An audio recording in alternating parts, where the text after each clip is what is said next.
For scenes from our next episode. I'm Paul Majors. Up next, an underground scene few have ever witnessed. Go inside the unusual world of furries, people with a passion for dressing up like stuffed animals. Next. The top 10 things overheard at the Grammys. First, your local news. Next at 11, a pedophile sex ring is busted. A Southern California minister is arrested, and the story doesn't stop there.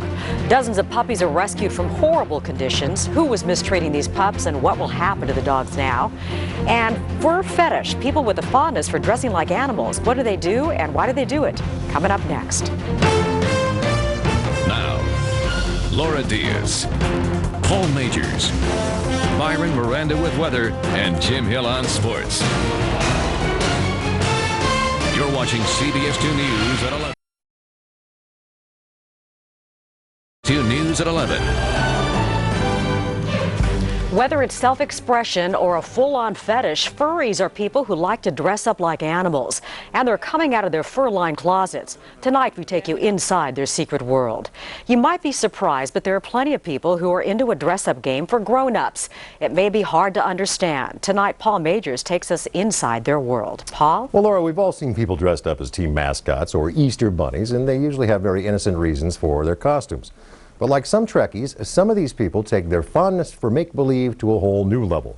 They're animal lovers, and they get a warm, fuzzy feeling from fur.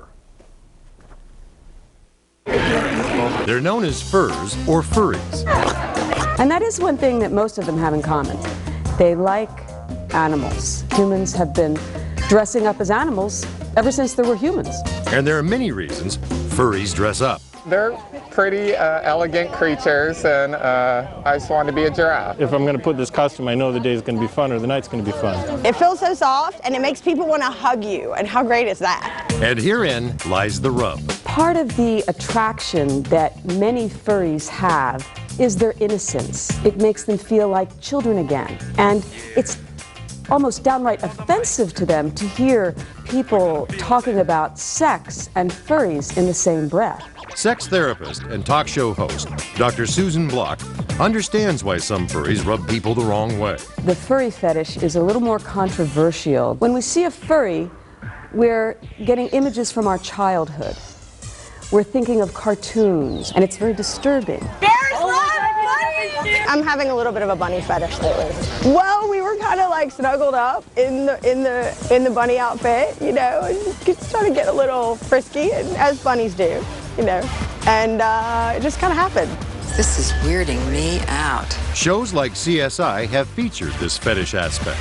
I think that a lot of furries aren't actually having sex. There's some that just like the softness of fur. They just like how it feels. Whoa, Nelly! However, my feeling is, as a sex therapist, that they are actually expressing the sexual side of themselves through being furries. I just like a furry stuff all my life. For Makiko, aka Fudgy Bear, and her furry friends, dressing up in costumes isn't freaky, it's simply fun. As a matter of fact, all the kids really like us too.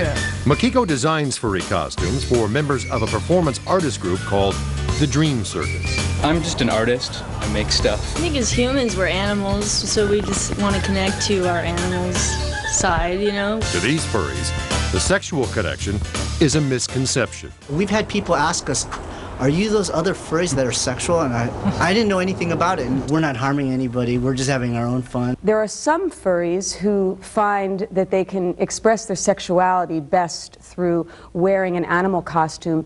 They really are rather repressed about sex, or they're very insecure about their appearance. Have you ever tried to have sex with clothes on? It's not very easy, is it?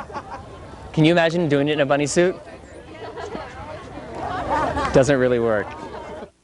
How many furries are there? Well, no one really knows, but there are enough to have conventions. In fact, there was a furry convention just last month in San Jose, and Byron tells me another one is planned next month in England. All right. Thanks very much. It's Paul Schaefer. Here's tonight's top 10 list, ladies and gentlemen. Let's go. Let's try.